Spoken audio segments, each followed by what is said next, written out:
Quel bonheur et quel plaisir de vous retrouver avec le même sourire chaque semaine autour de la littérature, de l'éducation, de la protection sociale.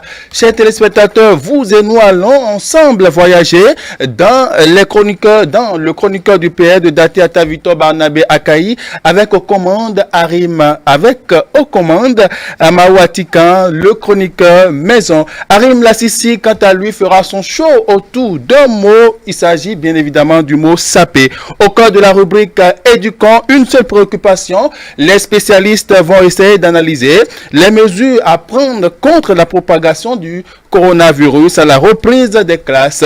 Gloria Gatoubé s'intéresse quant à elle à l'importance du jeu dans la vie de l'enfant. En fin d'émission, nous allons retrouver Kadi pour sommité. Bienvenue à toutes et à tous. C'est parti pour 1h30 d'émission.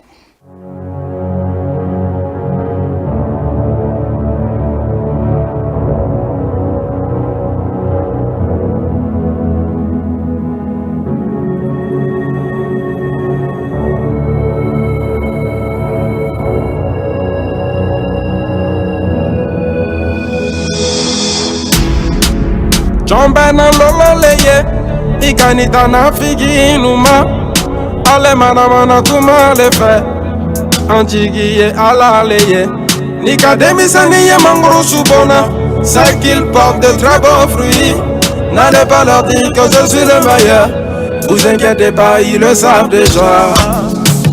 C'est la maison bébé, l'artiste du peuple,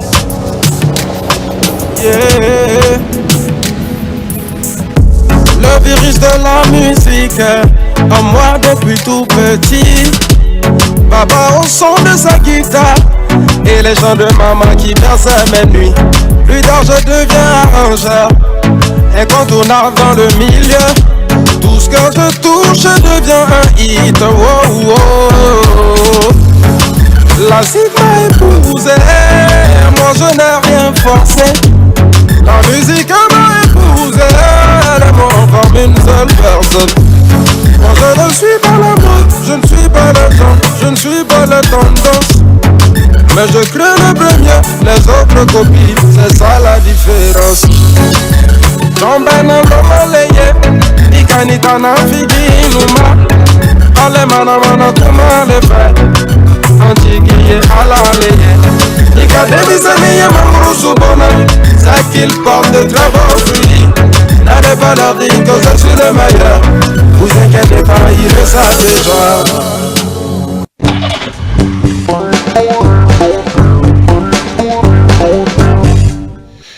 Merci de votre fidélité. C'était Bébé Philippe pour nous installer. Amaou Atikan, bonjour. Oui, bonjour Abi. En face de vous, le dit-fils de son père, Bogodo, Marcel. Non, Bogodo Benadin. Non, Marcel, voilà. Je me trompe? C'est Marcel ou Benadin? Choisissez s'il vous plaît. Marcel ou Benadin. Bogodo Marcel, journaliste, blogueur culturel. Merci de votre présence sur le plateau. Oui, bonjour à vous. C'est plutôt à moi de vous remercier de m'avoir invité. Voilà. L'autre qui est aussi au rendez-vous, c'est Lassissi, tout pimpant. Bonjour Abi. Nous sommes au cœur de la rubrique Les Écritures. Et la première manche, c'est bien sûr avec vous, Amaou. Oui. Bonjour Masek Mougodo. Oui, bonjour cher ami. Ok. Abim Nouni disait tout à l'heure que vous êtes journaliste, blogueur. Oui. Et je précise journaliste culturel et politique à la fois. Vous avez été enseignant de lettres par le passé. Par le passé, oui. Alors je dis que c'est à ce double titre que nous recevons ce soir, ce 4 mai 2020. Alors vous nous proposez la lecture du chroniqueur du PR, de Daté Atavito Barnabé Akaï. Vous me permettrez, n'est-ce pas, de donner déjà l'histoire, n'est-ce pas, de cette pièce-là. Parfaitement. L'histoire de deux amis liés par la profession, le journalisme, le chroniqueur et le confrère. Lors d'un énième moment post-service, il se retrouve chez le chroniqueur pour discuter de la dernière actualité sociopolitique du pays. De la question des enseignants au droit de vote en passant par l'instrumentalisation de la justice, divers sujets sont à l'ordre du jour. 9 années plus tard, le confrère est élu président de la République et le chroniqueur demeure journaliste avec une force médiatique redoutable. Son ami d'hier, dont il a même été le directeur de campagne, l'a accusé de menacer la sûreté de l'État. Il est torturé et meurt sous le coup de couteau des mains propres de son confrère d'antan. Voilà un peu l'histoire dans le chroniqueur du PR.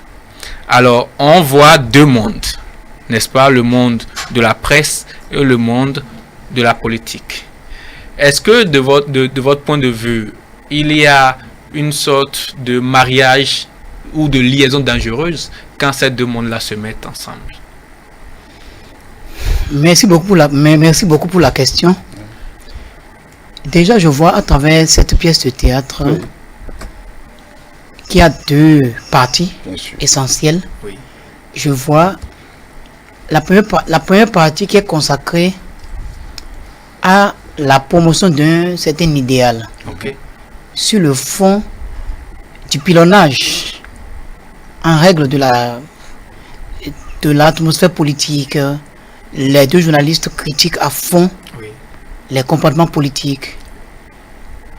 Ils critiquent à fond non seulement les comportements politiques, mais les comportements de la population face aux hommes politiques. C'est ça. On critique tout. Oui. On ne critique pas seulement l'homme politique, mais on critique aussi le votant et la communauté électorale. C'est ça. Le travail même du journaliste.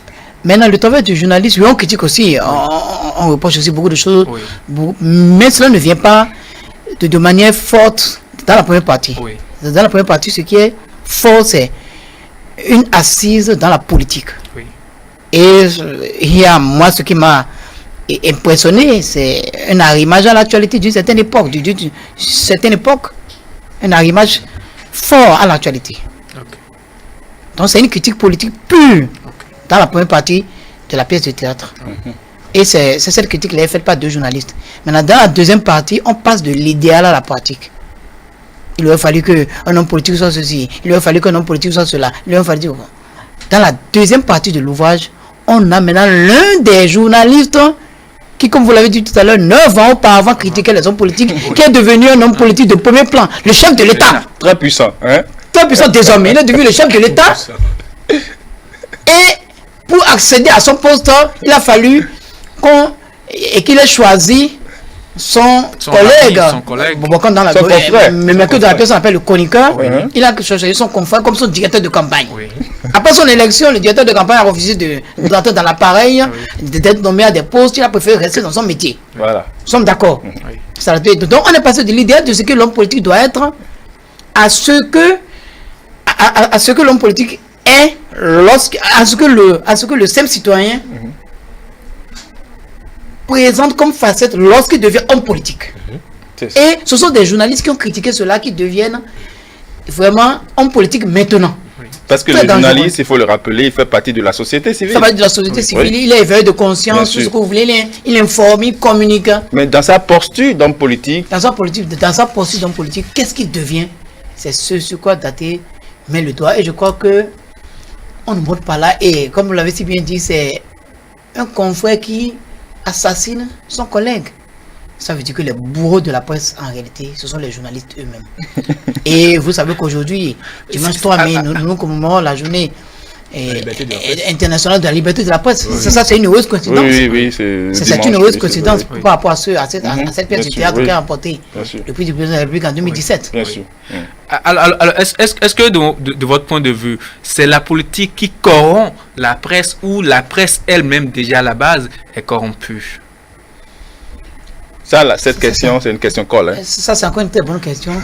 Mais ici, vous savez, la politique et la presse vont de pair. Okay. Dans un pays comme le Bénin, dans les pays d'Afrique, la politique est essentielle.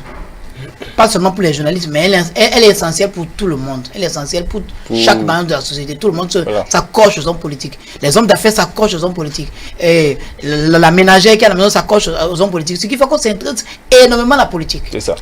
La presse est le pouvoir qui va vers l'homme politique pour avoir l'information, pour avoir des informations de première main, pour avoir des informations sur ce qui se passe dans les coulisses. Telle personne, tel député a fait ceci, telle personne. Il faut avoir des amis dans le monde politique pour avoir les détails, pour avoir des analyses pointues. Quand on fait passer à travers des titres à travers des titres de journaux, à travers des titres au niveau de la télévision, la radio, bien sûr, Internet, sans les hommes politiques, on ne peut rien faire en journalisme. Donc les deux domaines vont de pair. Mais vous savez qu'il y a du journalisme de spécialité. On est d'accord, qui n'a rien à voir avec la politique. Mais ça ne paye pas. Ça ne paye pas. Alors, les journalistes spécialisés ils vont témoigner que ça ne paye pas. Tous ceux qui ont tenté de faire du journalisme spécialisé sont revenus à la politique. Mais vous êtes journaliste culturel. Vous êtes journaliste culturel. C'est peut-être pour ça qu'il n'est pas riche. Ah, d'accord. Alors, la pièce s'ouvre sur la violence. Et s'il referme aussi. Oui. Et cette violence est multiple. Est physique, on a la torture, les meurtres. Elle est aussi, comme toute véritable violence, psychologique. Car, découlant de la première, le kidnapping, la torture, le récit de la tuerie de la famille du chroniqueur. Si vous parlez de la première, quand vous dites que la pièce s'ouvre, est-ce que c'est la première partie ou la deuxième partie?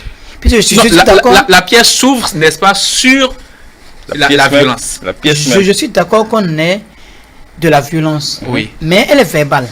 Elle est verbale. Ce qui est violence aussi. Elle est descriptive. Oui. Mais je pense que ce que vous décrivez là, ça vient à un deuxième niveau. Puis la violence qui nous permet d'entrer dans la pièce ici et qui fait qu'on est obligé de s'accrocher à la pièce, c'est... À quelle page? Nous allons à la page où on demande à un enfant ou l'un des protagonistes... C'est déjà la page 16.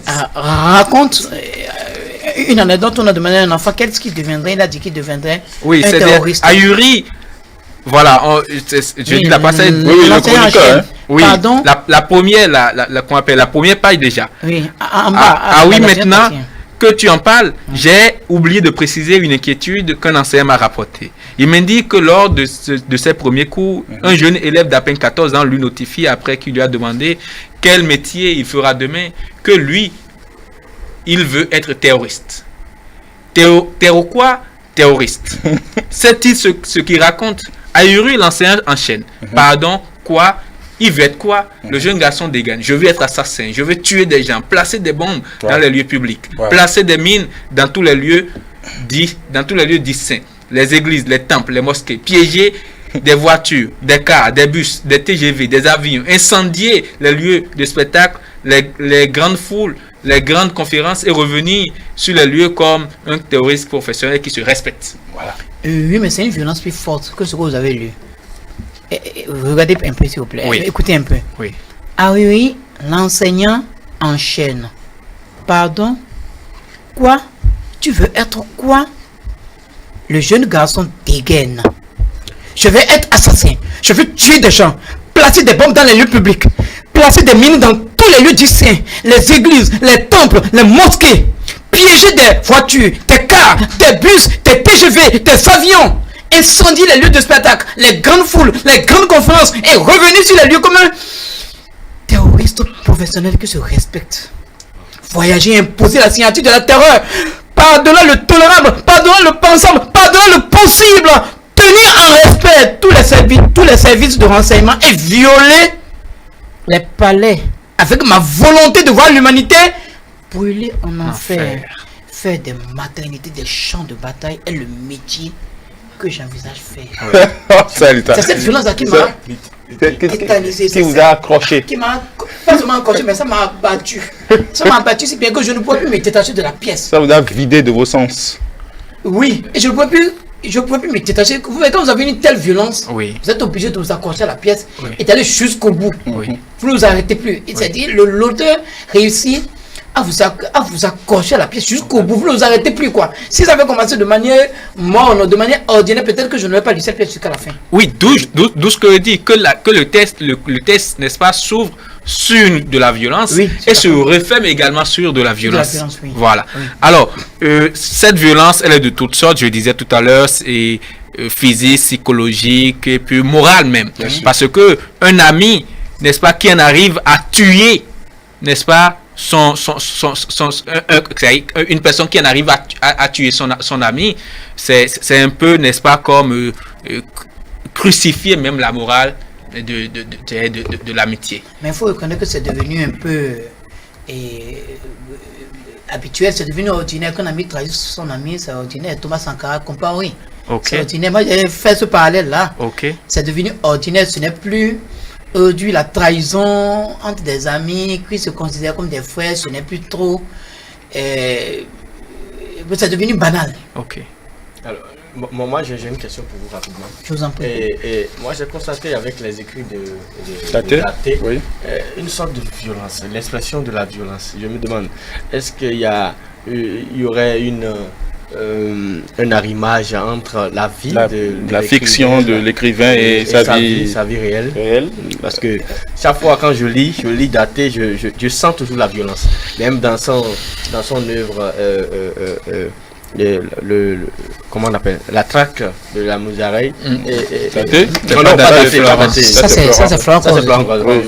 Je m'excuse. Et donc je constate toujours dans je lis Daté une certaine violence qui est affichée, tant psychologique et physique et autres. Est-ce que ça peut avoir un rapport avec... Non, mais Daté en lui-même, quand on le fréquente, moi je le fréquente beaucoup, je le rencontre beaucoup. C'est vrai que je ne l'ai pas fait ces derniers mois. Mais quand on le voit, quand vous voyez Daté, c'est quelqu'un de très paisible. Et il n'est pas violent, pas du tout. Il est très paisible, il est très jovial. Il rit beaucoup, regardez cette image. Oui, profitez de ça pour nous parler un peu de Daté Atavitor. Oui, Daté Atavitor, c'est un jeune écrivain. Et je crois qu'aujourd'hui, en 2020, ça lui fera 10 ans de carrière, parce qu'il a écrit son premier livre en 2010. Si je prends les œuvres littéraires, sinon, et en tant que personnalité de la littérature béninoise qui a travaillé sur des ouvrages pédagogiques, il a commencé en 2007. Mais les ouvrages de la littérature, c'est en 2010. Ça lui fait 10 ans de littérature. Mais je crois que c'est un écrivain terrible parce qu'il a détrôné tous ses prédécesseurs. Il a détrôné tous les grands noms de la littérature béninoise que nous connaissions et que nous respections. Et c'est un insoumis, c'est un anticonformiste et c'est un violent. Mais violent dans ses écrits. Bien sûr. Il est très paisible dans la vie. Il a grandi. Il est très sociable.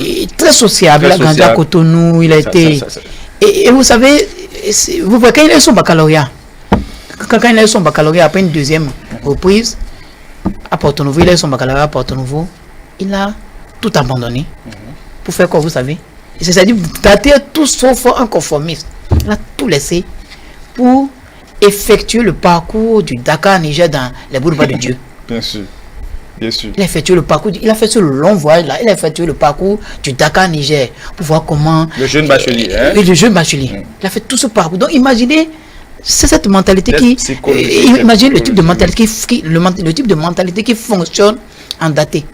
Il a détourné. Quand on prend la pièce dont nous parlons avec cette pièce là, il a détourné tout ce que l'on connaissait, comme écrivain et politique. Je crois que, contrairement à ce que beaucoup de gens disent, n'est-ce pas, à savoir que c'est une pièce qui traite, n'est-ce pas, de la politique béninoise, elle est bien plus large que ça. Ça traite de la politique africaine de manière générale et même de la politique internationale. Parce que quand on voit pas maintenant son théâtre, quand on prend qu'on appelle le président dans les confessions du PR, un homme, n'est-ce pas, de cet âge, qui en arrive à engrosser un enfant de 12 ans, quel Italien ne reconnaîtrait pas, par exemple, Silvio Berlusconi, n'est-ce pas? Quand on prend, qu'on appelle, le président du président, maintenant dans le chroniqueur du père, avec son caractère de violence, n'est-ce pas? Combien de Sud-Américains ne reconnaîtraient pas, n'est-ce pas, leur président? par exemple. Et qu'on appelle les mariages entre la politique et puis la presse, c'est international. Voilà. D'accord. Donc, Daté fait dans quel genre? Il fait du théâtre? Il a pratiqué tous les genres littéraires. Il y a du roman ici. Il y a du roman. Errance chenille de mon cœur. Il y a du théâtre, il y a de la poésie. Il y a tout. Il y a des essais. Il y a des essais. Il y a des œuvres pédagogiques. Il a touché à tous les genres en 10 ans de carrière. Je pense que Daté... Peut-être reste-t-il l'épopée, par exemple, à venir. Bon, on ne sait pas ce qui est. Non, si je dis l'épopée, c'est ce que Daté va éviter. Le dit le livre. Laissez-le dans son monde. Anticonformiste complètement. Et je crois que il est audacieux. Daté, c'est un écrivain audacieux. Et je suis d'accord avec vous, quand nous prenons le chroniqueur du PR, et le sujet du livre, c'est pas la politique. Oui. Le sujet du livre, c'est le monde de la presse. Mais il a fortement fait allusion à la politique. Bien sûr. Merci beaucoup merci à Mao. Marcel Pogodo. Merci à vous, Marcel Pogodo. Et qui doit remercier qui? Non, c'est nous qui vous remercions, n'est-ce pas, d'avoir honoré. De m'avoir invité. En tout cas, vous nous ramenez Daté très prochainement. J'espère qu'il va accepter. Il n'aime pas les feux du projecteur. Où qu'il soit, Daté à ta victoire, nous t'attendons sur le plateau de Les Écritures, sur Eco 5, n'est-ce pas, Atikan? Oui. Voilà. Arim, là, si. Arim, voilà, donc la deuxième manche avec vous, c'est bien sûr avec le mot sapé. Oui. Et bonjour, chers amis téléspectateurs. Et aujourd'hui, nous allons parler du mot sapé. Alors, il n'est pas rare d'écouter. Vous êtes sapé, hein? Est-ce que vous reconnaissez que vous êtes sapé? Bon, évoluons d'abord. Là, il n'est pas rare d'écouter souvent les gens dire vous êtes bien sapé, comme Abib vient de le dire. Ah, vous êtes bien sapé, vous êtes sapé. Et pour désigner en réalité que vous êtes bien habillé, pour dire que vous êtes bien habillé. En réalité, ce que vous allez apprendre peut-être ça va vous étonner, parce que ce sens-là que nous donnons à ce mot sapé, vous l'aurez dans aucun dictionnaire. Très bien. Parce que de tous les dictionnaires que j'ai parcourus, le mot sapé désigne, ça veut dire détruire, détruire, branler. Détruire, saper, ça veut dire détruire à partir des fondations. On peut saper le moral de quelqu'un. On peut saper l'éducation de quelqu'un qui veut prendre peut-être le sens de saboter. Très bien. D'accord. Alors, maintenant, d'où vient alors le sens là, populaire, que tout le monde garde de ce mot saper? Alors, quand on remonte dans l'histoire, ça révèle que le mot saper, sur le sens là, c'est apparu au 19e siècle en Europe avec les esclaves. Les esclaves qui déjà voulaient s'habiller et ressembler leur maître. D'accord? Et maintenant, plus tard, avec l'évolution, le mot a été plus tard popularisé à Kinshasa et à Brazzaville également. Et ça, la sape ou la sapologie désignerait la société des ambianceurs. Très bien. Des gens qui s'habillent de façon avec un luxe ostentatoire. Des gens qui s'habillent et plus loin, mieux, le sapé voudrait dire serait un régime, un mouvement culturel, et au-delà de l'habillement, ça transparaît également la culture. Et c'est ce que nous avons observé. Et l'inventeur du mot, ça s'appellerait Christian Loubaki. Qui aurait Christian Loubaki. Oui, qui a pour la première fois parlé de ce mot saper. Donc saper, le sens que tout le monde a de ce mot, aujourd'hui nous le tenons, c'est apparu dans l'histoire depuis au 19e siècle et plus tard popularisé dans les années 60 à Kinshasa et Brazzaville. Très bien. Donc désormais dans le dictionnaire français de l'Afrique, on peut avoir ce mot, on peut avoir ce sens-là, le sens de ce mot-là. Saper. sapé, bien habillé, on peut la voir. Bien habillé. Donc voilà, c'est un mot qui a attiré mon attention. J'ai dit, mais quand même on dit sapé, mais c'est pas dans le dictionnaire. Très bien. Et donc il faut le dire. Marcel, un mot autour sur le mot sapé. Oui, ça me rappelle ma jeunesse. Ça me rappelle qu'on était en 5e, en 4e. C'est sûrement que ce mot-là était en vogue avec Joe Bala. On parlait de Joe Bala, le maître, le représentant de cette alors ce que je courant-là. Ce que je conseille, c'est que pour un conseil d'usage, au lieu de dire sapé, on peut dire que au lieu de dire tu es bien habillé, on peut dire tu es habillé avec luxe. On peut dire tu es sur ton 31, ou bien on peut dire que tu es... Non, si vous le permettez, on peut continuer. Non, continuons à utiliser le mot, parce que c'est purement africain. Voilà bien. C'est purement contextuel. Alain Gabakou également, je pense à... Utilisons-le, et à force de l'utiliser, ça va parler dans le dictionnaire. Très bien. Donc vous êtes bien sapé, hein? Donc, ça fait être sur son 31, 671 ou être tiré à 4 épingles. Je pense que. Arim, tu es bien sapé, il faut l'assumer. Il faut l'assumer. Félicitations pour l'élégance. Merci à vous, chers producteurs. Merci, Marcel Pogodo. Je rappelle, vous êtes le fils de notre professeur Bernardin Pogodo de l'université d'Abomey-Calavi. Je vous remercie pour la considération. Des lettres modernes. Je vous remercie pour le compliment. Vous êtes journaliste culturel et blogueur. Revenez quand vous voulez. On se retrouve après ceci.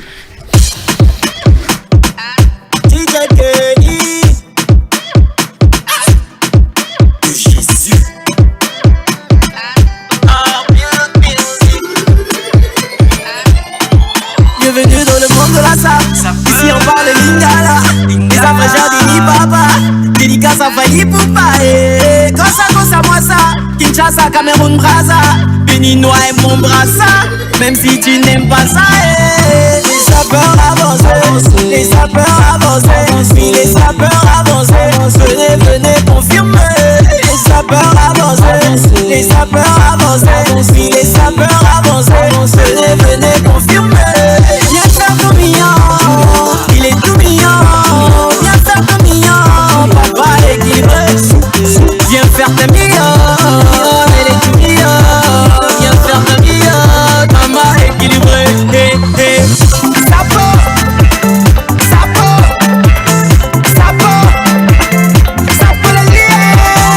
Sapo. Sapo. Sapo.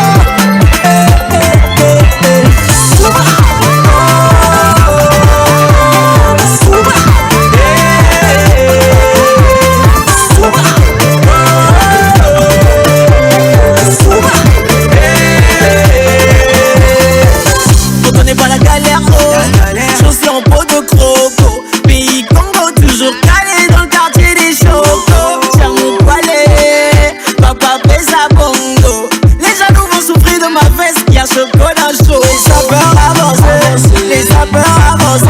Oui, les sapeurs avancent, venez confirmer. Les sapeurs avancent, les sapeurs avancent. Oui, les sapeurs avancent, venez confirmer. Viens faire ton mignon, il est tout mignon. Viens faire ton mignon, papa équilibré. Viens faire ta mignon, elle est tout mignon. Viens faire ta mignon, maman équilibré.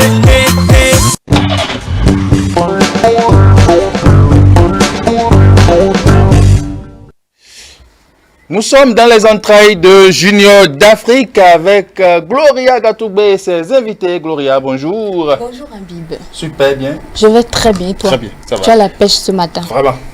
Vraiment. Alors, chers amis téléspectateurs, bonjour et bienvenue sur votre rubrique Junior d'Afrique.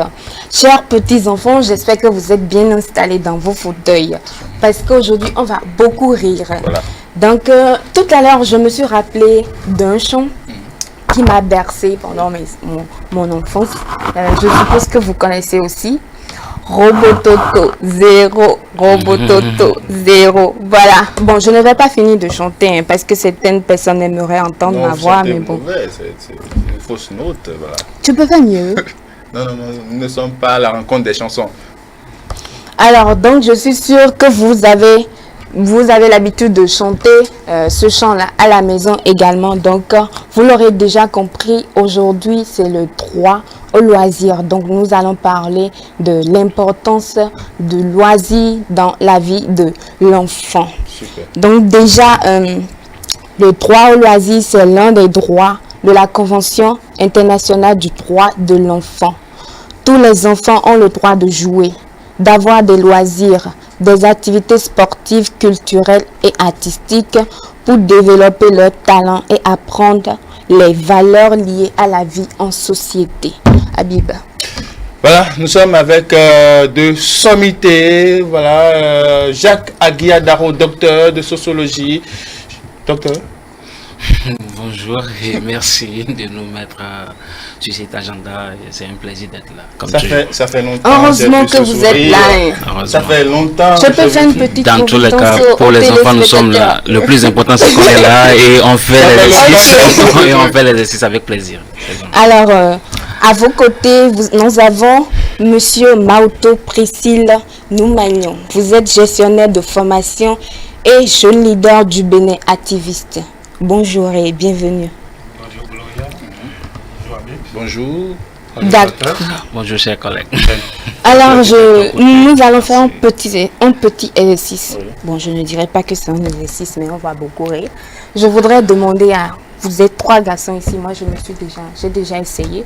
Donc, quel a été le jeu ou bien la chanson qui vous a marqué lorsque vous étiez enfant? On va commencer par vous, monsieur. Bon, le jeu, il faut dire que j'ai eu cette faveur-là de grandir dans un quartier où il y avait beaucoup de filles. J'étais pratiquement les filles. Donc je jouais avec beaucoup de plaisir le rôle de papa. Non, pas de papa. J'assurais la sécurité des filles. Ah là là. Bon, peut-être que, que ça a eu des filles sur moi parce que à chaque fois quand une fille est brutalisée, c'est moi qui viens, on fait pas ça. Du coup, j'ai grandi dans un environnement où je suis très récupéré dans le rang des femmes et je suis resté inoffensif malheureusement. Peut-être que c'est ça qui m'a pas servi. Alors, monsieur Priscille. Ah oui, je ne dirais pas pareil que le docteur. Bon, moi, j'ai pas eu trop la chance des jeux. J'ai pas eu trop cette chance, ayant vécu donc dans un environnement très fermé, oui, où les parents ne vous permettaient pas donc de vous adonner donc à des jeux. Mais quelque temps donc à l'école, on arrivait quand même à prendre le temps pendant la récréation. Et tout comme le docteur, j'aimais m'amuser parmi les filles. Et là, c'est plus le jeu Buntu. Buntu. Oui, le Buntu. Un garçon qui joue Buntu. Ah oui. Très intéressant. Alors, Habib. Habib, moi je... Pourquoi tu appelles ton prénom encore? Bon, c'est en fait... c'est un réflexe. C'est un réflexe. Ok, je te laisse continuer. C'est un réflexe. Je ne jouais pas parce que j'étais timide à la base. Ouais. Même pas au football? Non, je ne jouais pas du tout. Mon Dieu, vous entendez ça? Il ne jouait pas. Je n'avais pas cette chance-là de m'extérioriser. Je pense que je le dois à ma mère qui ne me permettait pas de rentrer dans le public et tout. J'étais tout le temps à la maison, on me cachait, voilà, je ne sais pas pourquoi, mais on ne voulait pas me laisser m'amuser avec les autres de mon âge. Je suis désolée. Mais quand même, est-ce que tu passais du temps à regarder la télévision? Il n'y a pas un dessin animé qui t'a marqué? Non, malheureusement. Vous avez entendu Habib, oui, voilà, c'est ça. Rien ne l'a marqué. Non, pas du tout. Donc tu ne fredonnais pas de chansons, rien du tout. Pas du tout. Bon. Alors, monsieur Aguiadaro, dites-nous, qu'est-ce que le jeu apporte dans la vie de l'enfant? Bon, pour comprendre vraiment ce que le jeu apporte, peut-être ce tableau vient de nous montrer un peu l'histoire de chacun d'entre nous et certainement que chacun aujourd'hui se rend compte de ce qu'il a perdu parce qu'il n'était pas dans un environnement de jeu. Habib disait tout à l'heure qu'il était Peut-être il est resté timide, Habib que j'ai connu, je crois qu'il est resté timide. Peut-être que le métier le sort aujourd'hui. Peut-être que s'il avait eu cette faveur de rester dans les mouvements, dans le jeu, de faire un peu du Ubuntu, tout et tout, du football, de dessin animé, peut-être qu'il ne serait pas timide. Aujourd'hui, il se retrouve journaliste. Peut-être que c'est tout le malheur qu'on puisse souhaiter à un journaliste. Être timide. Il a les talents, peut-être ça. Et vous avez vu tout à l'heure, donc ça c'est un cas. Il y a un autre scénario, comme vous venez de le présenter, le collègue et formateur ici. Vous voyez un peu, on peut prendre la réplique. Bon, aujourd'hui il est devenu coach, il est devenu formateur. Certainement que cette histoire, n'est-ce pas, ce passage de sa vie l'a amené certainement à questionner autrement et il ne souhaite pas que ça arrive à d'autres. Donc, et le temps de loisir, c'est un temps, n'est-ce pas, d'éducation, c'est un temps de découverte de soi. Et c'est pourquoi, si vous aspirez à un profil de jeunesse dans votre vie, il faut construire ça depuis, n'est-ce pas, les espaces loisirs. Donc, si vous connaissez un peu les destinations professionnelles de votre enfant, si vous connaissez un petit peu les carrières envisagées pour votre enfant, si vous connaissez un peu la réalité sociale, aujourd'hui, vous savez, on est dans un monde où il faut avoir les yeux ouverts pour s'en sortir, il faut vraiment être prêt à affronter le monde pour s'en sortir. Peut-être que ces aptitudes-là, on ne pourrait pas les avoir dans un espace formé comme l'école, fermé comme l'école. Peut-être dans un espace structuré d'éducation à la famille et peut-être dehors déjà, puisque les loisirs, ce sont des moments qui font l'objet de moins de restrictions. Ce sont les moments où soi-même, n'est-ce pas, on va à la rencontre, on fait. Puisque tout le reste que nous faisons, c'est téléguider, c'est satelliser, c'est cuisiner, c'est préparer pour soi. Seuls les moments de loisirs vous donnent l'occasion de vous révéler à vous-même et de dénicher. Donc, peut-être que ça libère de l'information pour ceux qui sont à côté, qui observent. Peut-être que ça libère de l'énergie. Peut-être que ça donne l'occasion de vous connaître, aux autres de vous connaître. Et peut-être que d'une manière ou d'une autre dans votre vie, lorsque ce que vous avez appris à l'école, à la maison, à l'église, n'arrive pas à répondre, le peu qu'il vous restait, vous allez trouver ça dans vos loisirs de la jeunesse, de l'enfance pour combler ça, être un homme complet. D'accord. Sans commentaire. Alors, Monsieur Priscille, vous avez dit tout à l'heure qu'avec Habiba, vous avez dit que vous n'avez pas vraiment eu le temps de vous amuser, que vous étiez renfermé. On remarque ça aussi souvent de nos jours. Qu'est-ce qui peut amener les enfants à être renfermés? Donnez-nous un peu les points et qu'est-ce qu'il faut faire pour y remédier? Merci Gloria pour cette question. C'est très fondamental, l'assistance aujourd'hui. L'assistance aujourd'hui, et nous voyons même beaucoup de cadres également aujourd'hui qui sont influencés donc par ces aspects que nous sommes en train de voir. Évidemment, vous voyez, moi j'ai appris quand même de ce moment que j'ai vécu, puisque j'avais un père très strict, je ne pouvais même pas aller dehors. Ah oui, tu ne pouvais pas aller dehors, tu ne pouvais pas communiquer. Et le docteur a évoqué un aspect très important donc, du loisir tout à l'heure, et qui est donc la liberté. Au fait, il n'y a pas de contraintes. Mais tout le temps que nous avons eu à passer, c'était les contraintes. Et même la lecture qui devait être un plaisir pour nous était une contrainte.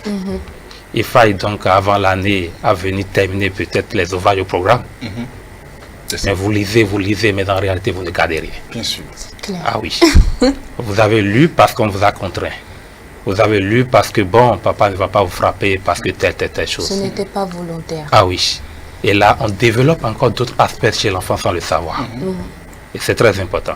Aujourd'hui, donc, nous avons compris ces choses. Et nous voyons que le loisir est très fondamental et cela permet même le développement social. Le développement, donc, psychologique. Vous savez, aujourd'hui, si je peux m'habituer avec mon frère, si je peux m'ouvrir, si je peux parler, cela part de là. Oui. Parce que dans le temps, je ne pouvais pas le faire. Il y a des enfants aujourd'hui qui ne peuvent même pas parler à leur papa. Excusez-moi, nous sommes dans une tranche tournée et nous voyons souvent, et vous le remarquez en tant que jeune fille. Oui, mais vous avez raison, j'ai vécu ça aussi. Effectivement, vous nous dites souvent en tant que jeune fille, oh, j'ai rencontré un garçon qui ne sait pas parler. Il ne peut pas me faire la cour. Et lorsqu'il parle, je suis dérangé, je ne sais pas. Et on l'insulte, on le dénigre. On l'insulte. Mais tout part de là. Parce qu'il n'avait pas l'habitude de parler avec papa. Vous savez, les jeux sont donc également ces moments où nous discutons avec nos parents. Oui. Où nous semons quelque chose. nous amenons l'enfant à s'habituer à un climat social. C'est ça. Nous amenons l'enfant donc à développer des émotions, des sentiments vis-à-vis des parents. D'accord. Alors, Monsieur Aguia, est-ce qu'on va dire que la pauvreté aussi constitue l'un des critères pour lesquels les enfants ne s'amusent plus? Je vais choquer en disant oui. Je vais choquer en disant oui, mais de quelle pauvreté il s'agit? Peut-être une pauvreté morale, une pauvreté sociale, pas une pauvreté économique et financière. Alors, expliquez-nous tout. C'est pour dire que si vous n'avez pas le sens de la diversité, si vous n'avez pas le sens du rôle du coach d'accompagnement social que constitue un parent, si vous n'avez pas le sens de la découverte, c'est une forme de pauvreté. Quelque chose vous manque. Et si ça vous manque, c'est difficile pour vous d'accompagner les loisirs, puisque comme c'est des moments de liberté, donc il faut éviter autant que possible de mettre l'enfant sous des contraintes. Ça veut dire qu'il faut savoir faire cet exercice. Tout le monde n'est pas formé, tout le monde n'est pas en mesure de laisser l'enfant libre et d'éviter que cette liberté rime un petit peu à tout ce qui peut constituer un danger pour les enfants. C'est comme ça les jeux. Donc beaucoup de personnes, à défaut de réussir, d'avoir les moyens, le temps, l'état d'esprit qu'il faut pour gérer les incertitudes des loisirs, sont obligés d'utiliser les moyens de coercition forte. Donc, je dis encore une fois aux parents, c'est normal que vous ayez peur. C'est normal que vous hésitez à laisser les enfants vivre les loisirs. C'est normal de penser que les loisirs sont faits quand on n'a plus rien à faire. Parce que d'une manière ou d'une autre, on a l'impression qu'il y a tellement à faire qu'il n'y a pas de temps pour les loisirs. Mais ce n'est qu'une expression, n'est-ce pas, d'une insuffisance, et on peut reconnaître ça. Il suffit de se poser la question de savoir un petit peu comment est-ce que les loisirs peuvent constituer des éléments de gain. Et pour finir, je prends l'exemple des jeux. Vous voyez, quand vous voyez les dessins animés, on aime suivre les dessins animés. Bien sûr. Mais vous voyez, malheureusement, on suit les dessins animés qui viennent d'où? De l'Occident, les États-Unis, tout et tout, des pays européens, tout et tout. Mais vous voyez, les dessins animés, c'est le monde qui est préparé à l'enfant. Donc quand l'enfant est devant les dessins animés, il retrouve des habiletés. Il retrouve des sens de questionnement, il retrouve la curiosité, il retrouve la manipulation technologique, il retrouve un peu la défense de soi. Il trouve tout ça là dans les dessins animés. Et il se construit un environnement d'éducation. Il s'éduque lui-même à travers les dessins animés et il construit une personnalité pour lui.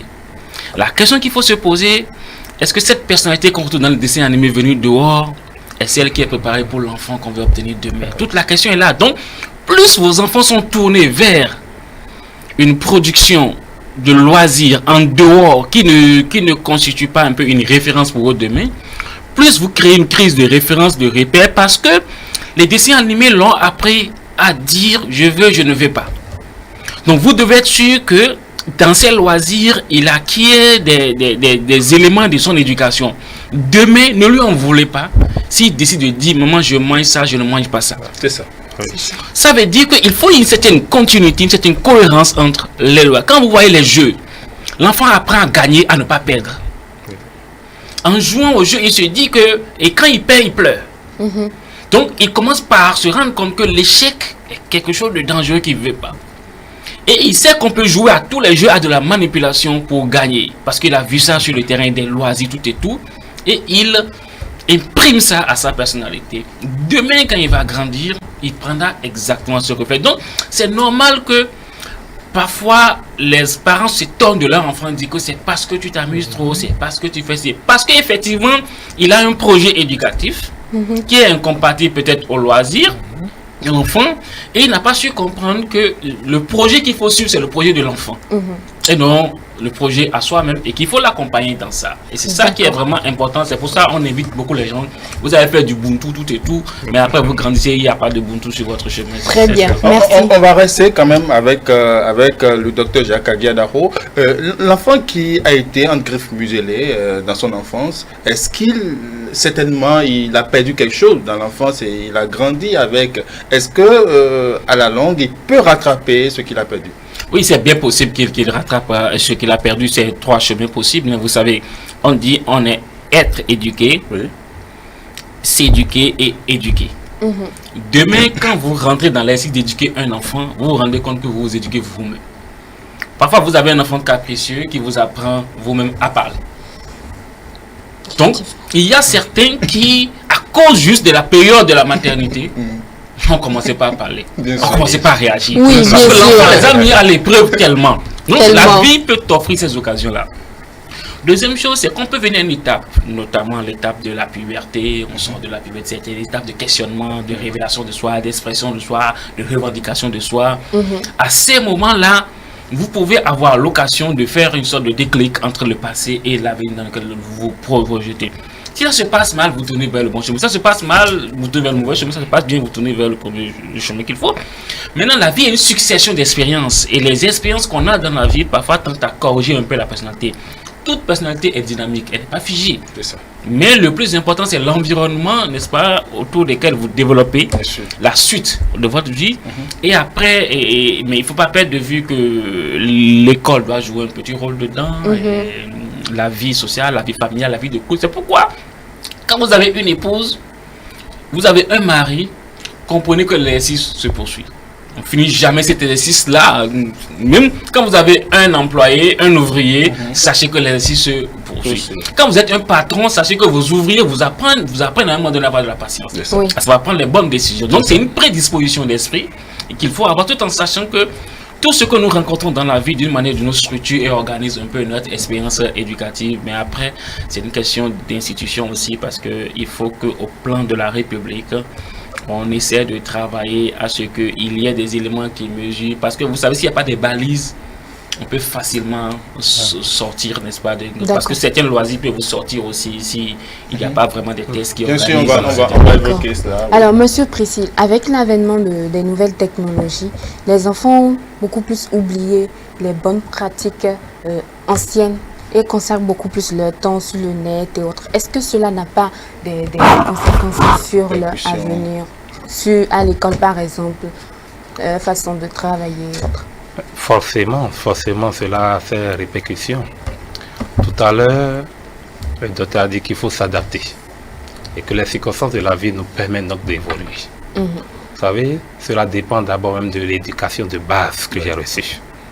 Et tout à l'heure, nous avons évoqué le droit au loisir qui est un droit reconnu par la Convention. Mais également, il y a le droit à l'éducation. Et les objectifs poursuivis par cette éducation, est-ce qu'aujourd'hui, c'est réel? Ça, c'est ça qui est très fondamental. Parce que l'éducation doit contribuer à l'épanouissement de l'enfant. Doit amener l'enfant à prendre le bon grain du mauvais grain. Aujourd'hui, ce n'est pas tout ce que je vois sur le net que je vais copier. Mais il faut que je puisse vraiment m'adapter, que je puisse avoir le potentiel nécessaire de comprendre entre-temps que telle chose pourrait m'amener à mauvais port. Et là, j'arrive à analyser et je prends le pour, je prends le compte.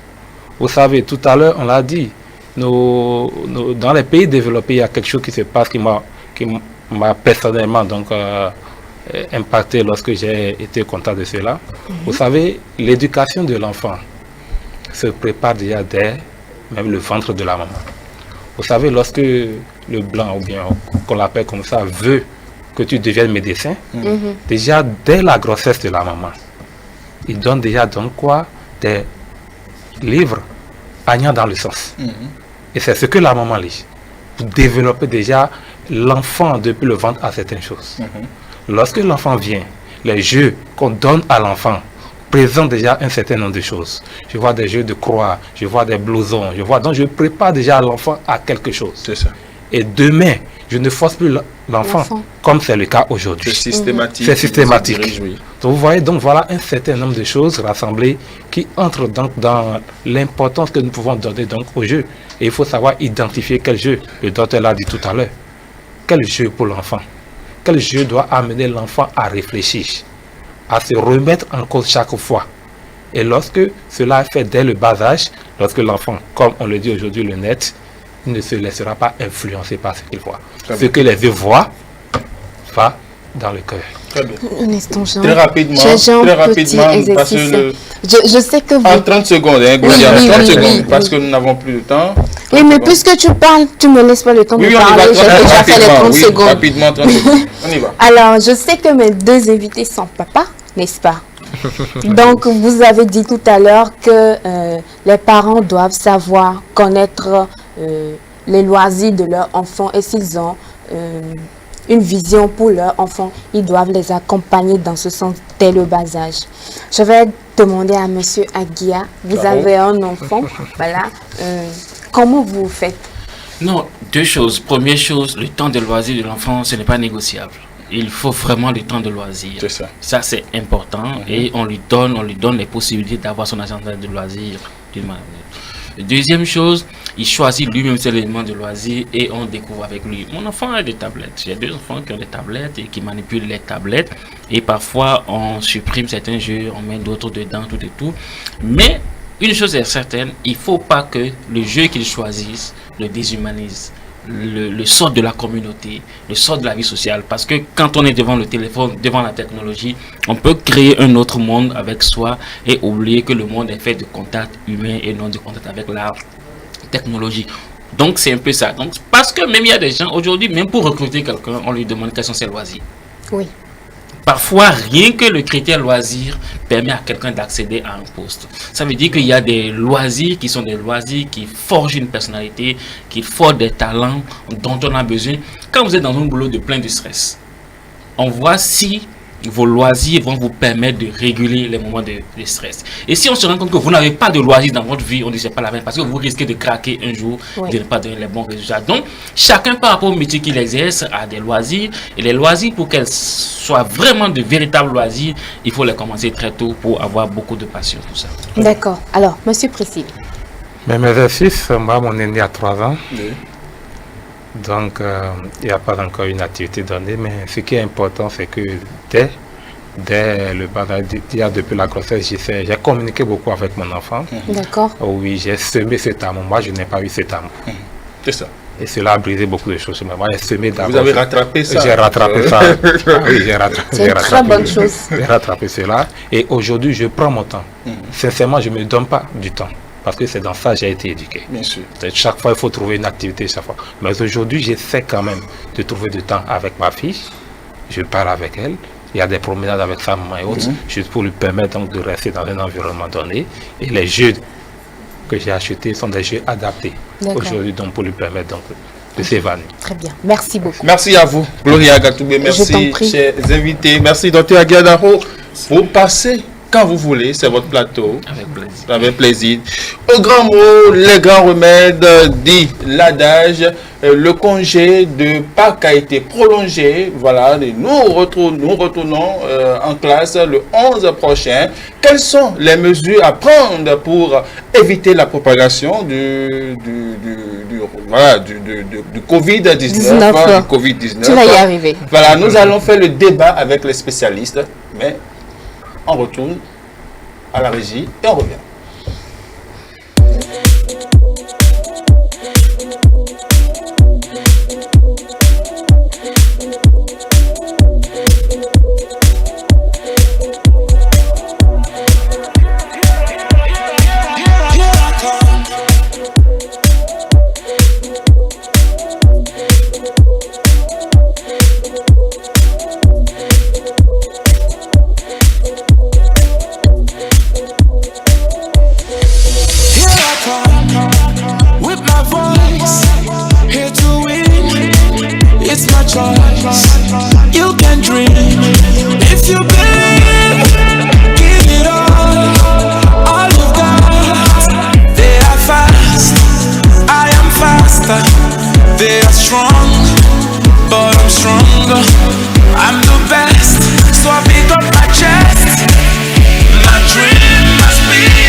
Je l'annonçais à l'entame, le système éducatif du Bénin, à l'instar de celui des autres pays du monde, connaît une crise liée à la COVID-19. Au Bénin, les congés de Pâques anticipés, donc prolongés jusqu'au 10 mai 2020. Nous allons retrouver les chemins de l'école à partir du 11. Et pour en parler, je suis sur le plateau avec Julio Tometti, enseignant juriste. Habib, bonsoir. Bonsoir Julio. En face de vous, Richard Rundior, syndicaliste, enseignant, membre de la COSI Bénin. Bonsoir Habib. Voilà, je commence avec vous, cher aîné. Alors, comment pensez-vous qu'on peut retourner en classe? Merci. Je crois que le gouvernement, il faut commencer par dire, a fait des efforts louables. Oui. Il faut donc le féliciter dans toutes les décisions prises et dire que il a entendu le cri de cœur des acteurs de l'école, à savoir les parents d'élèves, les enseignants, les organisations syndicales en général, qui ont demandé qu'il faille, n'est-ce pas, préserver la santé des enfants en leur demandant de rester à la maison, parce que nous étions à une période où tous les pays autour de nous avaient pris des mesures. Alors voilà ce qui est fait. Nous sommes allés en congé anticipé.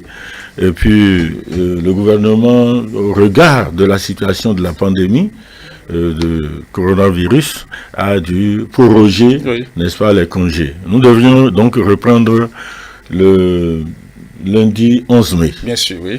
Bien sûr. Alors, il faut dire, les conditions de la reprise, nous-mêmes, nous nous interrogeons. Nous nous interrogeons en ce sens que nous pensons qu'il faut vraiment prendre des mesures au regard de la situation actuelle. Oui. Vous savez, nous étions partis de 9 cas. Oui. Ensuite, il y a 3 jours, nous étions à 64 cas. Et puis, brutalement, entre le 1er et le 2 mai, nous sommes arrivés à 90 cas aujourd'hui. Avec un décès au départ et puis maintenant 2 décès. Bien sûr. Alors, la situation vraiment amène à réfléchir. Et c'est pourquoi nous avons fait des propositions au niveau de la COSI. Nous avons fait des propositions en 5 points. Premièrement, des mesures transversales qui parlent, qui sont relatives aux établissements publics et aux établissements privés. Ensuite, la deuxième proposition, c'est des mesures relatives aux établissements publics uniquement. Troisième proposition, les mesures relatives aux établissements privés. Ensuite, nous avons pensé qu'il faut faire un clin d'œil à la maternelle, à l'enseignement maternel et à l'enseignement supérieur. Et enfin, vous savez que quand on valide une année scolaire, à la fin, c'est qu'on organise les examens. Très bien. Alors, donc, nous avons pensé également aux examens et quelles sont les mesures pratiques pour les examens. On va y revenir, cher Richard. Julio, pensez-vous qu'on peut effectivement, vu le nombre de dépistés coronavirus, pensez-vous qu'on peut effectivement laisser les enfants retourner à l'école? On peut laisser, je pense a priori qu'on peut laisser les enfants retourner à l'école en comptant sur tout ce que le gouvernement fait et aussi sur la capacité des parents à continuer à sensibiliser et l'ensemble que nous sommes à continuer à respecter les gestes barrières. On peut s'inquiéter par rapport peut-être à la promiscuité, c'est-à-dire que les classes à effectifs pléthoriques parce que cela ne garantit pas du tout alors les questions de gestes barrières et tout.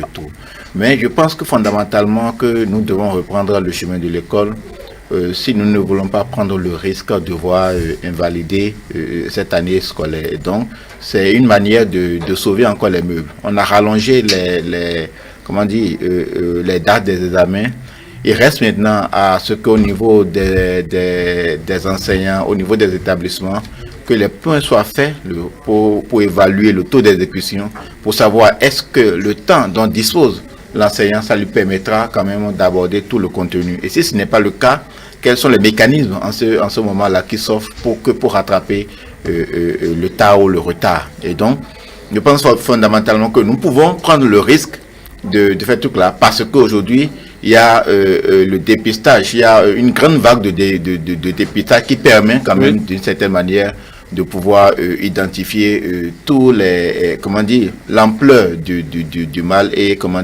pouvoir encadrer pour que la propagation comme on l'a vu dans les chiffres tout à l'heure, que ces chiffres-là n'augmentent pas, surtout que ça n'atteigne pas nos enfants. Très bien. Alors, M. Rundio, quelles sont les mesures proposées par la COSI Bénin s'agissant des établissements publics? Bon, très bien. Il faut commencer d'abord par parler des mesures transversales. Il faut d'abord que nous parvenions à la validation de l'année et à l'organisation des évaluations et des examens. Et pour valider une année scolaire, il faut 26 semaines de travail. Alors, en cas de catastrophe, de situation exceptionnelle dans laquelle nous sommes, par exemple, il est demandé que l'on valide l'année aux 3/4. Et si nous prenons donc les 3/4, ça fait 20 semaines. Du 16 septembre au 27 mars, où nous avions pris les congés anticipés, nous étions déjà à 18 semaines de travail. Donc, il reste en principe, si nous reprenons les classes, il reste en principe 2 semaines si nous considérons que nous sommes dans une situation exceptionnelle de catastrophe, de crise, etc. Et donc, il nous reste 2 semaines de travail pour valider l'année. Alors, qu'est-ce que la COSI Bénin propose? Oui, très rapidement. Oui, la COSI Bénin propose d'abord que nous puissions reprendre les choses-là, les classes, mais que ce soit en vague. C'est-à-dire par vague, nous prenons d'abord les classes d'examen, au primaire le CM2, au collège la 3e et puis la terminale pour les classes d'examen. Et là, on pourra peut-être respecter les mesures de distanciation, on pourra donc disposer des dispositifs de lavage de mains, et les masques. Et nous proposons également que l'on fasse un dépistage systématique aux apprenants, aux enseignants et peut-être aux parents qui vont accompagner les bonnes dames, les vendeuses, tout ceci. Que l'on permette à ce qu'il y ait des mesures exceptionnelles pour les enseignants qui se sont déplacés hors du cordon sanitaire afin qu'ils puissent rentrer, mais que l'on fasse un dépistage. Et donc voilà un peu pour ce qui concerne les mesures transversales. Très bien, on va y arriver. Julio, voilà ce que la COSI Bénin propose. Pensez-vous que ça peut se faire parce qu'on a parlé de reprise par vague et les classes intermédiaires, qu'est-ce qu'on en fait? Oui, c'est une possibilité, sauf que pour valider aussi une année, ce n'est pas seulement les classes intermédiaires sont aussi importantes. Mais la proposition de monsieur Kodjo est aussi, aussi tenable, en ce sens que lorsqu'on va commencer comme ça, peut-être ça pourra permettre de mieux cerner le mal, pour voir un peu quelles sont les mesures, parce que tout ce que nous avons fait jusque-là, ce sont des mesures c'était des mesures théoriques en fait de prévention. Maintenant, les éléments du terrain vont pouvoir orienter par rapport à quoi faire, parce que généralement, c'est vrai, quand on commence, il va avoir peut-être des aléas qu'on n'aurait pas forcément prévus. Et la question de dépistage est aussi essentielle. Peut-être lorsqu'on va dire qu'on va prendre en compte les élèves, ce serait trop, mais au moins les enseignants dont on ne sait pas trop les mouvements aujourd'hui, avant d'aller dans les salles de classe, doivent être dépistés. Les vendeuses doivent être dépistées. On doit continuer à porter les masques dans les salles de classe pour ne pas avoir, les gouttelettes de salive qui pourraient faire de don. C'est des mesures, c'est une possibilité, Sauf que cette possibilité, est-ce que ça n'exclut pas, ça ne porte pas des gemmes d'exclusion. C'est comme si on disait aujourd'hui que c'est les classes des amis qui sont les plus importants et que les autres ne valent pas que les classes d'examen. Donc, il faut trouver le mécanisme. Peut-être progressivement, on peut demander, bon, les classes d'examen commencent le lundi et à partir d'une journée, 2 jours après, les autres pourront commencer, et ainsi de suite, pour que le gouvernement puisse, appréhender dans son ensemble la situation et les mesures à y apporter éventuellement. Voilà. Je rebondis rapidement sur l'intervention rapidement, très rapidement, parce qu'on me fait signe que... Oui, tout à fait, pour dire que en réalité, la réalité de nos écoles, de nos établissements ne permet pas, dans la période où nous sommes, ne permet pas de faire venir tout le monde. Et c'est pour ça, nous sommes allés, on a dit, il faut aller par vague. Vous savez... Et la seconde vague viendra quand? Avec les effectifs pléthoriques que nous avons dans les classes, on ne peut pas faire venir... Parfois, nous avons des salles de classe de 60, de 70 élèves. Bien sûr. Alors, mais il y a des salles d'examen de 70 élèves. Bien sûr. Oui, je suis d'accord. Mais s'il y a des salles d'examen de 70 élèves et que ce sont rien que les salles les classes d'examen qui arrivent, nous avons d'autres salles qui sont libres et on peut démultiplier. Et donc, on va dédoubler les salles, les enseignants seront comme ça. Voilà. Tout à fait. Ça pose encore le problème du nombre d'enseignants. Oui, en principe, si je prends par exemple le primaire, si du CM1... Non, parlons du secondaire. Du secondaire. Bon, oui. Alors, s'il n'y a pas les classes de 6e, il n'y a pas les classes de jusqu'en 4e, il n'y a rien que les classes de 3e. Il n'y a pas la seconde et la première, il n'y a rien que les classes de terminale. Dans un collège, vous voyez le nombre de salles de classes que nous avons et comment on peut donc les dédoubler pour qu'on ait suffisamment de salles dans lesquelles on met les élèves.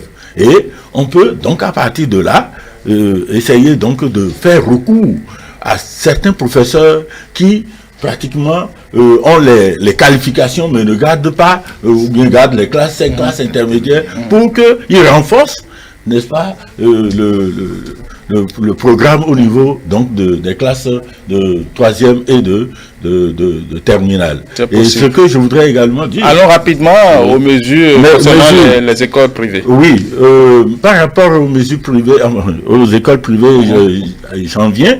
D'abord, nous avons voulu que le gouvernement,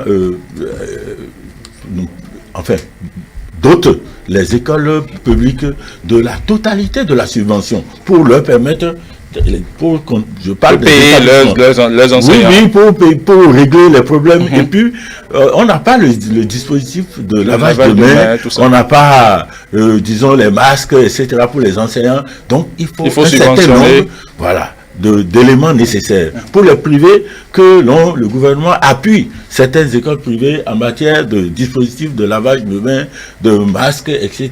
Et puis, n'oublions pas que le mois d'avril est passé, au niveau du privé, ils n'ont pas encore payé les salaires. Il faut vraiment que donc le gouvernement appuie. Ça vous fait rire. Oui, ça vous fait rire, oui, mais j'aimerais vous entendre. Nous sommes dans une situation spéciale et il faudrait que nous, en tant que défenseurs des travailleurs, que nous puissions faire des propositions qui vont dans le sens... Très rapidement, on va écouter Julio. Ok, pour la reprise des classes, au niveau des enseignants, je pense au niveau du privé, je vais préciser, il y a quelque chose à faire.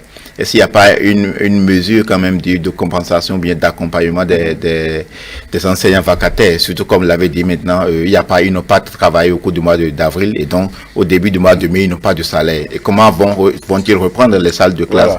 Voilà un véritable problème. Le second problème, je pense que tous les établissements privés en ce qui les concerne, ils sont même pressés de commencer et donc ils doivent avoir les dispositifs de lavage des mains, des gels et comment dire, des gels, des cache-nez, ainsi de suite. Donc le problème ne devait pas se poser au niveau des établissements privés. C'est notamment pour les publics que l'inquiétude est grande. Bien sûr, voilà. Alors, cher Rundio. Oui, nous avions proposé également qu'au niveau de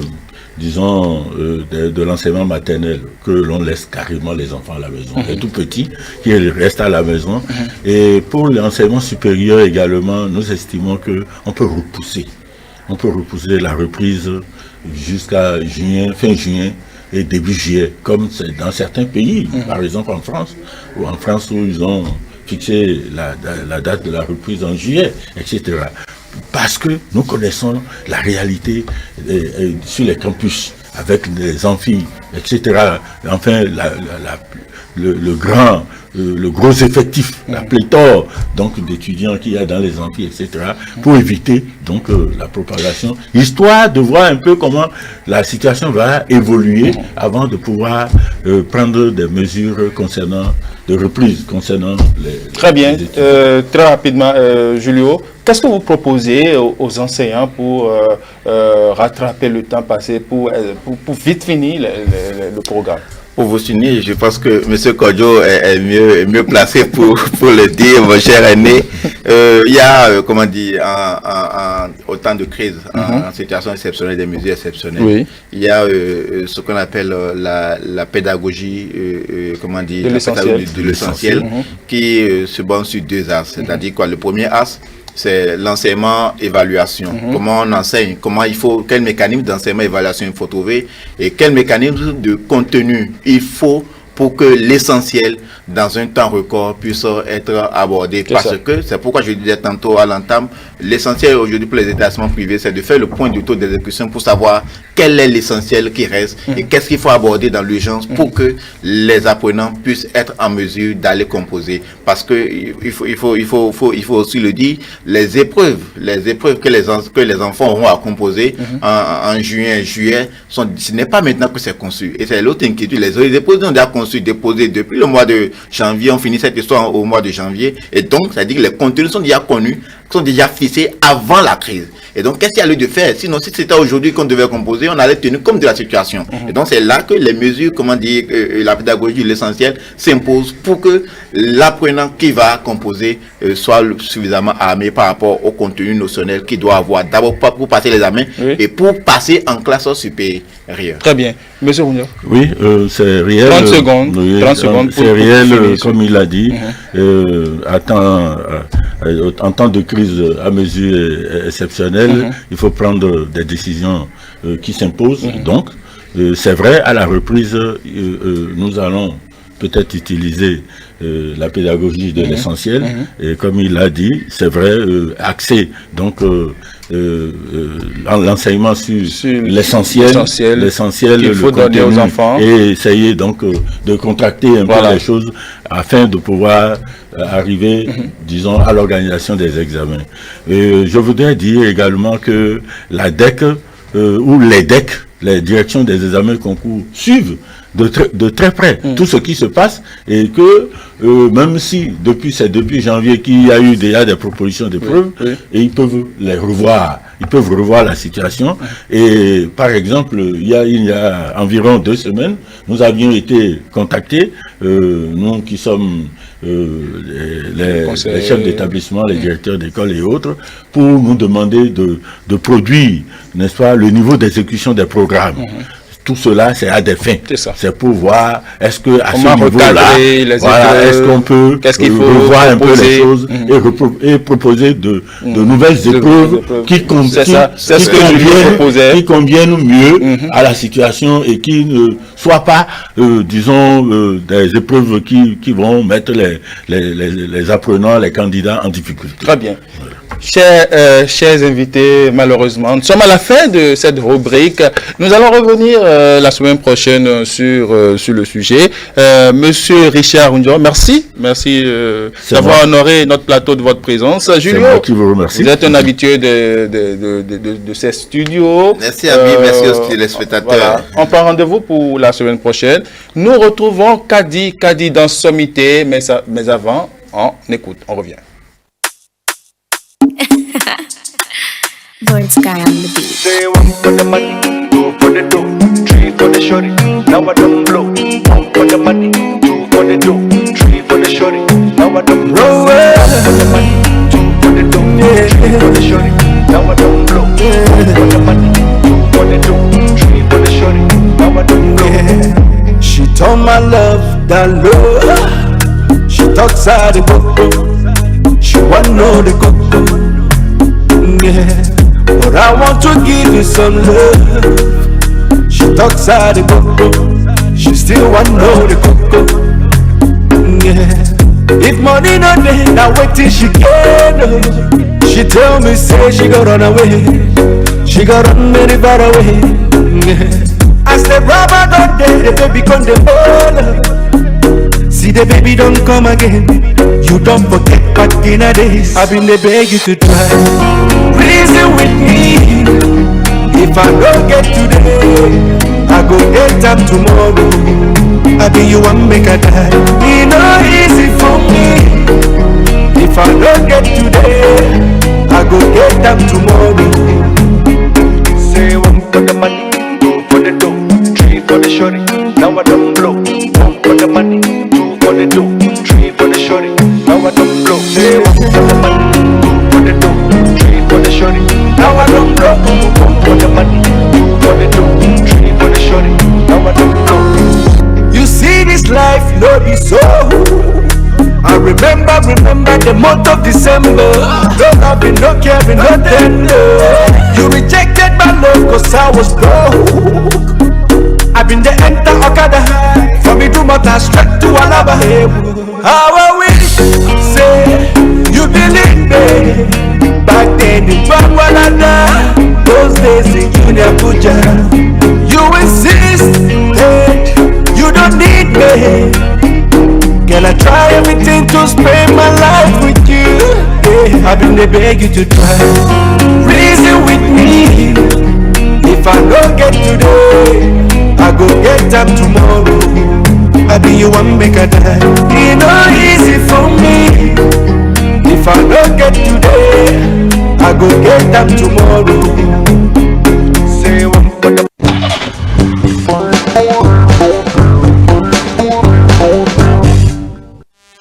Merci, chers téléspectateurs. C'est Sommité. Kadi, bonjour.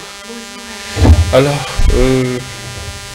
nous sommes avec Lorenda Aïdasso et avec Edouard. Oui, Voilà. avec Edouard. D'abord, bonjour à tous et merci de votre fidélité sur votre rubrique Sommité. Nous allons continuer notre thème de la dernière fois. L'homme est-il obligé de prendre en charge sa petite amie ou sa copine? C'est ça. Alors, on va d'abord écouter l'avis des internautes. Bien sûr.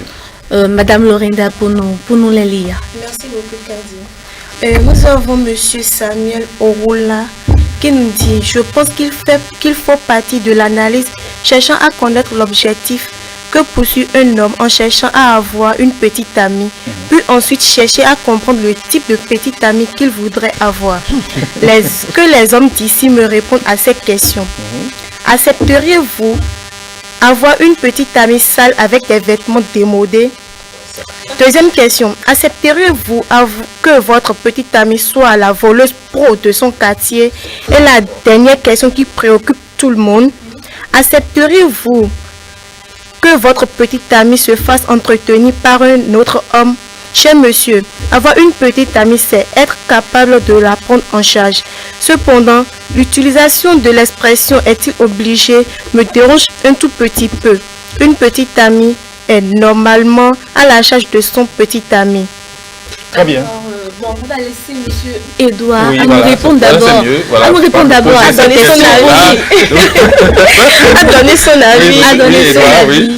Oui, bonsoir à tout le monde. Salut. Oui, bon, Mais bonsoir. je crois que le monsieur a tout dit. Ouais. C'est vrai que aujourd'hui, quand on a un ou une petite amie, il faut en prendre soin. Mais ce qui me dérange, justement, c'est l'utilisation de prendre soin. Ouais, enfin, prendre en charge. Prendre en charge, voilà. Ouais. Prendre en charge. L'amitié, c'est pas une prise en charge. Voilà. L'amitié, ce n'est pas une prise en charge.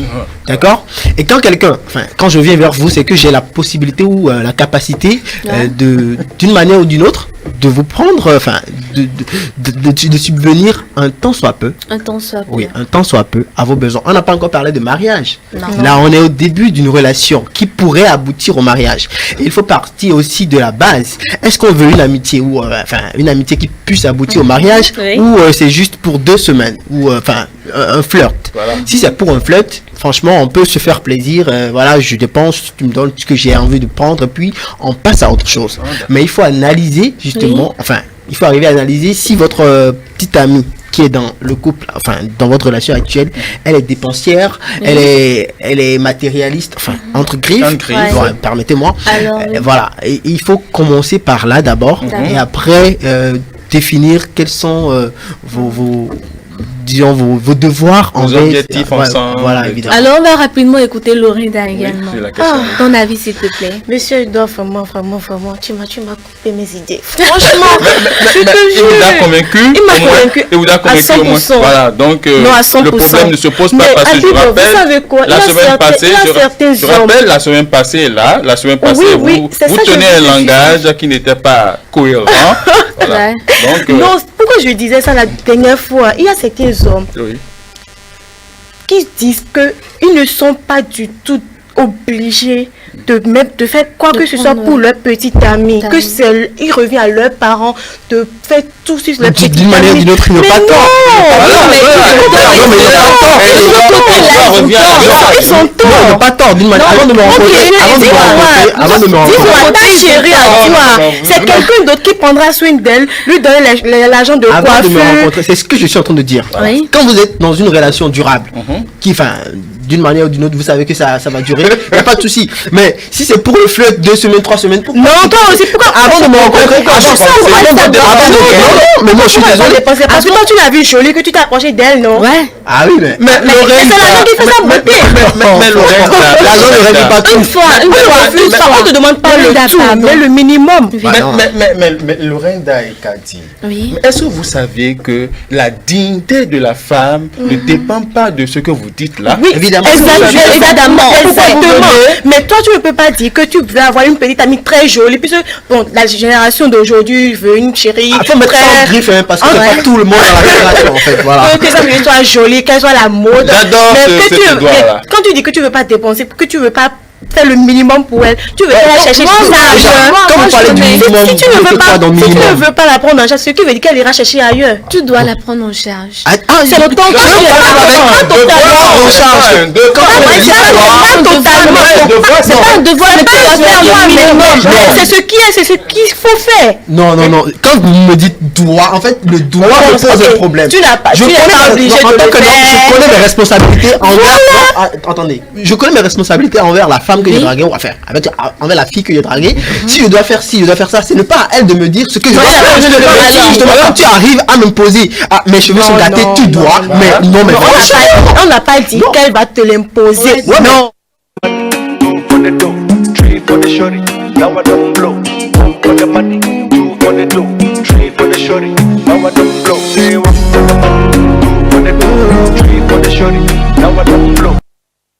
Donc, voilà, je pense que l'équipe, vous êtes ligués, c'est une conspiration. Vous êtes ligués, vous conspirez contre. Vous dites maintenant ce que vous avez à dire. Non, ce que moi j'ai à dire est que. 10 secondes. Hein. Ok, c'est que quand tu as ta petite amie ou ta chérie et que tu l'aimes vraiment, mais cela dépend de la relation que vous entretenez. C'est bon, merci. Oui, d'abord, quand tu as ta petite amie, tu dois faire le minimum pour elle. C'est ça qui c'est important. Parce qu'elle ne peut pas sortir sale. Elle doit prendre non, pas de question. On ne doit pas prendre en charge. Non, c'est pas une prise en charge. Voilà. Le devoir, je suis pas trop d'accord. Voilà. Alors nous sommes, ce n'est pas une prise en charge. Oui. Vous êtes en amitié. Vous devez vous compléter et regarder avoir les mêmes objectifs. Ce n'est pas une prise en charge. C'est téléspectateurs. Merci d'avoir resté avec nous pour tout ce temps, pour 1h30 d'émission. On se retrouve la semaine prochaine. Prenez soin de vous et des vôtres.